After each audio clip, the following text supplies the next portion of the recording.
Hey, everybody. There have been, contrary to reports, a number of very prominent scientists that have come out against the idea that in 12 years, climate change was going to get so bad that we would see the beginning of the end of civilization as we know it. That, what I just said there, has been bandied back and forth by a number of people in pop culture. But there was an article that was produced in Axios, among others, on January 22nd of this year, and it basically says the bigger picture was during the past year, several scientific reports have been released that underscore the urgency of slashing emissions of greenhouse gases to avoid facing severe consequences from global warming. And I want to say I'm not denying that there's global warming. My point has been that we are already there and that we had this problem starting back in 2010, and our population is still growing. We were supposed to reach zero population growth by then. We're not there. In fact, we're not supposed to reach zero population growth now until somewhere around 2100, but I digress. And anyway, the particularly influential report was published by the United Nations Intergovernmental Panel on Climate Change, IPCC, October of 2018, and it found that global warming could still be held to 1.5 Celsius or 2.7 degrees Fahrenheit of warming relative to pre-industrial levels, especially if net human-caused carbon dioxide emissions decline by 45% by 2030 compared to 2010 levels and reached net zero by roughly mid-century. Now, human cause, you can take that another way and say basically if the population itself reduces, that's another way of, ridding ourselves or at least diminishing the problem. But I digress. But there's a catch here. While there are only 12 years left until 2030, when the IPCC report came out, the reality is that we have a diverse way of choices. And another top client scientists have said this. Their comments were about the framing of a rigid 12-year timetable in general, and not in general, okay? And basically, the NASA scientist Kate Marvel has said 12 years isn't a deadline, and climate change isn't a cliff we fall off of, it's a slope we slide down. She says it's already here. We don't have 12 years to prevent climate change. And even under a business as usual scenario, the world isn't going to end in exactly 12 years. And then Katherine Hayno, a climate scientist at Texas Tech, told Axios that the idea is that there's only a finite amount of time to fix climate change is the wrong way to look at the problem. She summed up the IPCC report this way: every action matters, every bit of warming matters, every year matters, every choice matters. Hayho says she worries that the deadlines will make people treat climate change more cavalierly to start, since 12 years can seem like a long time.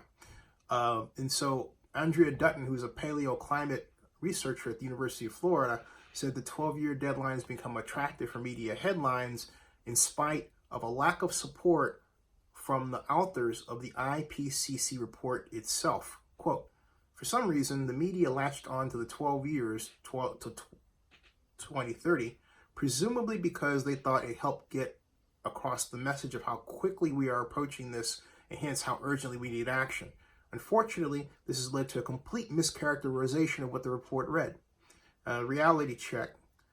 Gavin Schmidt, who leads NASA's Goddard Institute of Space Studies in New York, said this: all the time-limited frames are bullshit.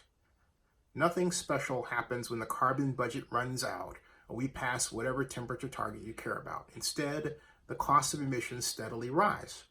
The IPCC report, for example, found the impacts worsen considerably beyond 1.5 Celsius of warming. The thing to push back against is the implicit framing that there is some sort of magic global mean temperature or total emission that separate fine from catastrophic. There just isn't, all right? For me, and this is really important in the local context to Oakland, because a number of people have said, well, you can't have projects like the Oakland bulk and oversized terminal because of we have to stop fossil fuels and all of this, right? Look, even if, here's the fact that other studies have confirmed and have asserted, even if we reach net zero as this points out, because of population growth, we'll still have the problem. The real problem has been population growth. Quote, again, the real problem has been population growth. When I was little in the 60s and a teenager in the 70s through the 80s, we always talked about overpopulation. We talked about ways of getting off planet. And there were movies about being off planet, right? Like Blade Runner, off planet. Because we all knew that we were reaching the points where we're becoming overpopulated. And arguably, that is starting. The question is, what do we do and how do we mitigate a constant population growth? The good news is that it's projected to, if you will, top out by year 2100. And we're expected to reach net zero growth in the rate of population just before then. If we do that, and the population starts decreasing by natural means, we can naturally get out of this problem. We can accelerate getting out of this problem by what we used to do. Improving infrastructure, upgrading the technology of current infrastructure.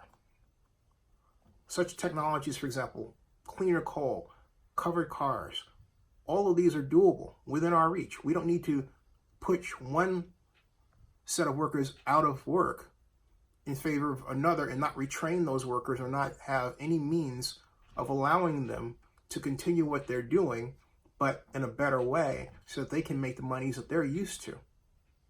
We used to not do that to people. We have to get back to taking care of our own, particularly the United States of America.